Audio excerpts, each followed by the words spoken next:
This is music, and this is still the summer of Simon, or maybe if you live in the southern hemisphere, the winter of Wang.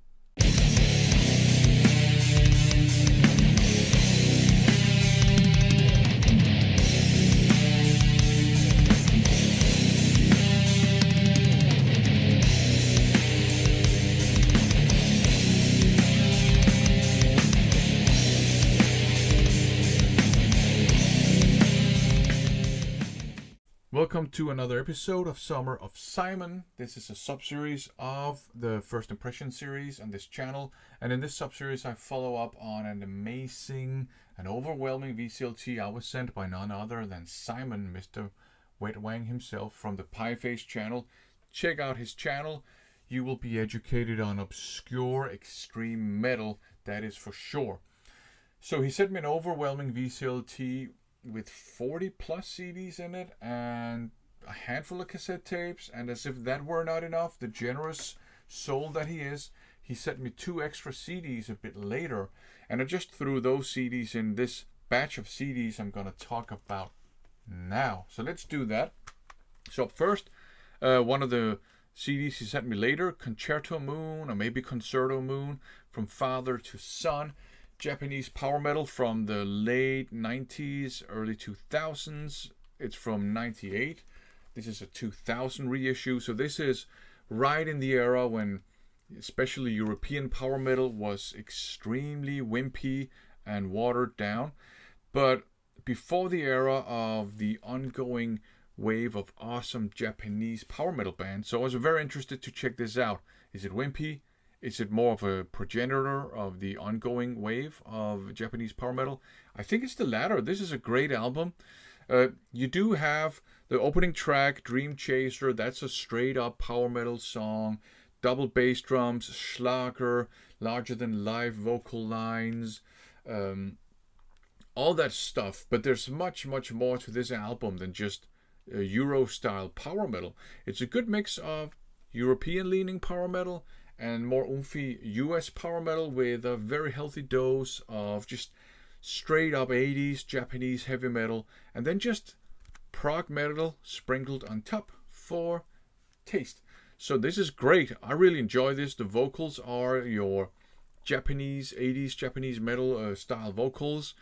You have lots of great riffs on here. You do have double bass drums, but you also have more interesting drum figures. You have just well-composed songs. There's a little bit of a rainbow, Deep Purple influence every now and then. You do have keyboards. It is epic and all that stuff, but some great songs on here. That's for sure. I do like the opening track, Dream Chaser. Inside Story is a great song as well. From Father to Son is a very good song. There's Into the Fire, great song as well. There's a song called Somewhere in Time on here, interestingly enough. And then you have 2 cool live tracks. And what's interesting about this is that it's not just double bass drum all the way through. You actually have lots of mid-paced songs, which I just like. So, and fantastic guitar solos. I like this one. This is great. Now, something a lot of people hate. 6 Feet Under, Bringer of Blood. A lot of people, I think, hate this band because, Chris Barnes used to be in Cannibal Corpse. A lot of people found his vocals to be much better back then. And I also think a lot of people don't like this just because they don't like Chris Barnes because of the whole Cannibal Corpse feud, drama situation with the logo and all that stuff. I don't know. I don't have a dog in this fight because, believe it or not, I never really got into Cannibal Corpse in the first place. So I have no attachment to either band or artists or whatever. Now, this is a promo. I only have the first minute and a half of every song, so I can't really do a proper assessment of it. I will say, as a death metal album, this is a complete failure. But to my ears, it's not even a death metal album. It sounds much more like a crossover hardcore album. And as a crossover hardcore album, it's pretty decent. You have some good hardcore style riffs and some thrashy stuff. It sounds like it's a pretty decent album. The vocals, I think, are pretty weak. I just don't like this type of harsh vocals. They just sound weak. But yeah, sounds like it's a decent album, to be honest. More stuff by 6 Feet Under. Not much to show here, but I do have the Digipack store saved somewhere else. This is Graveyard Classics Volume 3. And a lot of people have trashed these Graveyard Classics covers albums, because that's what this is, a covers album. I gotta be honest, I don't think it's a bad covers album. They cover some good songs, A Dangerous Meeting, Afraid Ends of Sanity, Psychotherapy. There's some good songs on here that they cover, and the covers are pretty faithful to the originals. So, you know, that makes it pretty decent. There's a Bachman Turner Overdrive cover that doesn't work, but other than that, I think it's okay. Again, the vocals, not my cup of tea. Weak, harsh vocals, and he does these weird squeals every now and then that they're not like pig squeals, they're more like witchy, or maybe a goblin or something, I don't know. They're just grating, I don't like him. So the vocals are downside, but as a covers album, I don't hate it. Decent. Another promo thing, but this time I actually had all the songs in their entirety, so that was cool. Space Mirrors, Memories of the Future, space rock in the vein of Hawkwind. Imagine Hawkwind on steroids. They probably wouldn't do steroids. Imagine Hawkwind on mushrooms. Hawkwind were probably already on mushrooms. So Hawkwind on even more mushrooms. So it takes its starting point in that Hawkwind sound, and mind you, I've only heard one Hawkwind album, so grain of salt, you know what I mean? But, you know, very repetitive songs, not too complex, you know, riffs. They're repeated a lot. You have really spacey, weird keyboards on top of everything. And then you got vocals that are occasionally kind of introvert. Sometimes they are distorted through some kind of filter. It's a female-fronted band, by the way, although there's a dude who sings every now and then. You do have some heavy parts every now and then, so that's pretty cool. You also have some electronic drum beats that pop up. So it's kind of like Hawkwind 2.0 or something. Spacey, if you like dark, psychedelic, spaced out music, you might enjoy this, but I don't think this is for everyone. I did find it quite interesting, to be honest, so there you go. Okay, something completely different. Again, Status Quo, a few bars more. I think this is a best of, although In the Army isn't on here, which is interesting. So there's a lot of boogie rock on here. Status Quo, yeah, they are the kings of boogie rock, right? That's what they're known for. And I'm not gonna lie, I think boogie rock is fun. I'm also not gonna lie, there is a limit to how much I can take, and there's a lot of that on here. The songs individually, they're good, they're fun, they're boogie rock songs. Some of them are interesting. For example, Softer Ride, I like that one a bit more than the others. Drifting Away, and also Backwater. I think they're more interesting. There's a bit more than just boogie rock, but they are boogie rock songs. It's bookended by Whatever You Want as the opening track and Rocking All Over the World as the closing track. So a fun listen, but it's one that I'll enjoy, you know, one song at the time. And I will say, I do prefer AC/DC's boogie rock era music. AC/DC were originally a boogie rock band too. I would say that, but they had more of a dirty style of boogie rock. This is a little bit more, you know, polished. But yeah, good fun.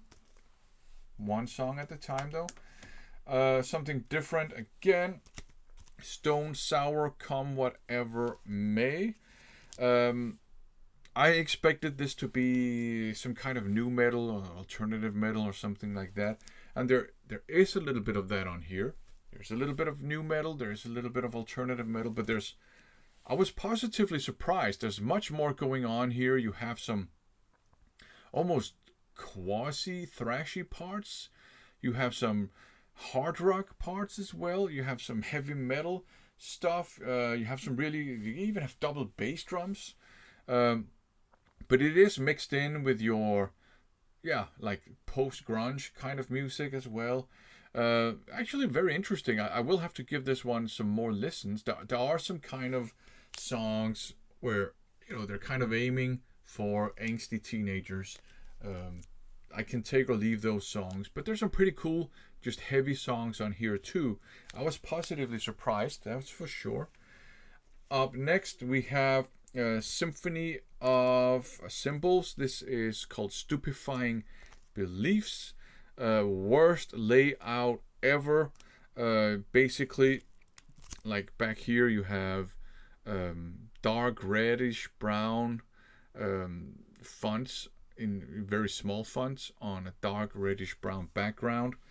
I don't think Scott Waters would approve of this. Musically, this is pretty cool. Actually, it's kind of progressive death metal, not super technical, but there is a little bit of some weird stuff going on. Very interesting songs. So you got some weird riffs every now and then, but you also have some almost like old school 90s style death metal stuff intertwined with the more weird and progressive stuff. Very interesting, very cool, straight up death metal vocals too. The songs are, I think it might be a bit of a challenging listen to some people.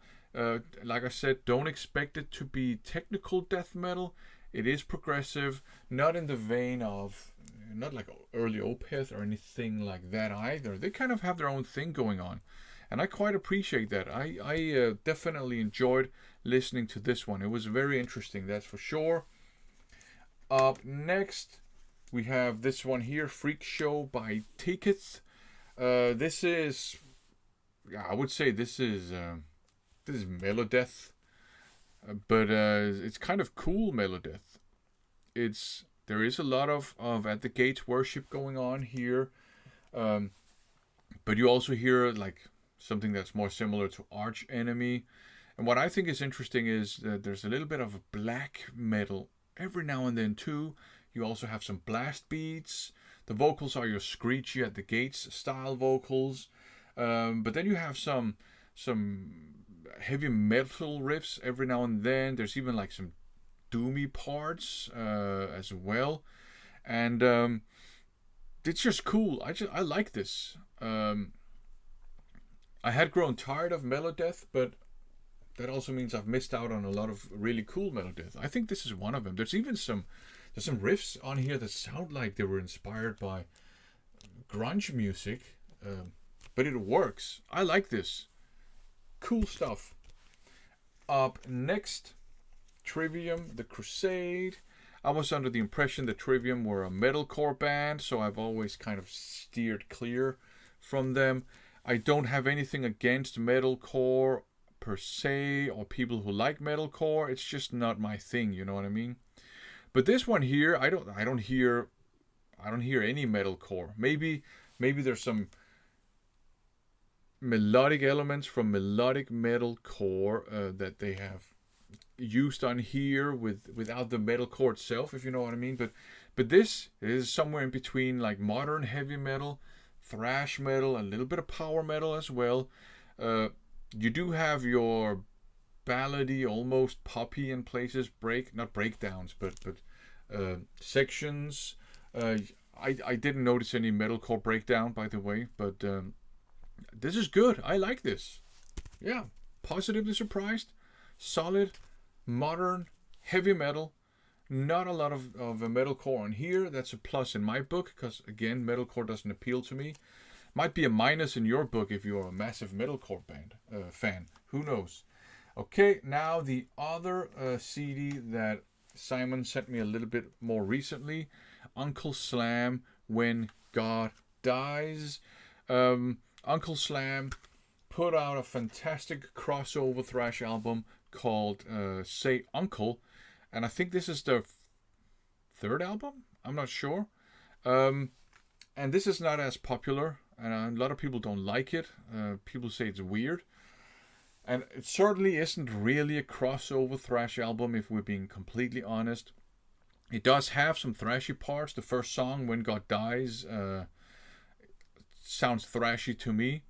I don't remember if... Yeah, I think When God Dies is an all-out song. I was suddenly in doubt whether it was just an intro, but the first proper song on here is a thrash metal song. But then you have a weird, funky bridge to it, which I like. I don't have a problem with funk in thrash metal. But this is from 95, I think, mid-90s, when thrash metal was sort of getting kind of weird. So you have some funky bits, you have some hard rocky bits, you have a bit of groove metal and even southern rock inspired stuff. This to me sounds more like maybe mildly confused heavy metal album from the 90s, but I actually kind of like it. I think the vocals are not bad. I like the hard rock and metal elements they use. I don't have a problem with the funky stuff that pops up every now and then, and the thrash that's also there is welcome. So I enjoyed this. So there you go.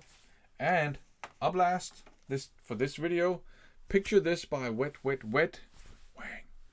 So straight up 80s pop with a little bit of rock every now and then. Lots of ballads, lots of sappiness, but also some good melodies and some good songs. And I think pop music in the 80s was more interesting than pop music is today. So there you go. Not bad. There is love all around. There's a version of that here. I think some boy band also did a version of this. I like Wet's version better, but it is a sappy song if we're being completely honest. But yeah, good fun, 80s rock. So there you go. A bunch of stuff, maybe some surprises to you. There were some surprises to me for sure. But do check these out on your own and see if you like them or not. For now, thanks for watching.